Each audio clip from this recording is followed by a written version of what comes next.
எங்க இங்க ஏன் சாப்பிடலையே? அதை விட உனக்கு என்ன வேலை? எப்ப சாப்பிட்ட? முந்தானா. உண்மையாவ சொல்றேன்? ஆமா. நேத்துக்கு ஏன் சாப்பிடல? யாரும் கொடுக்கலையா?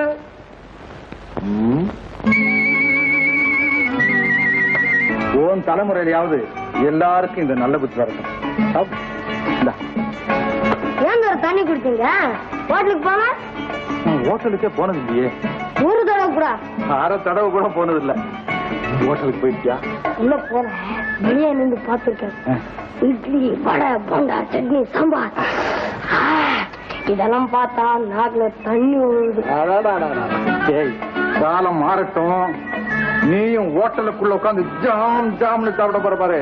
ஒரு நாளைக்கு 2 தடவை. நீ உழைச்சு சம்பாதி ஒரு நாளைக்கு 3 தடவை சாப்பிடலாம். வயர் நிறைய வரம் தர. ஆஹா, இப்படி இல்ல இருக்கணும் பசங்க.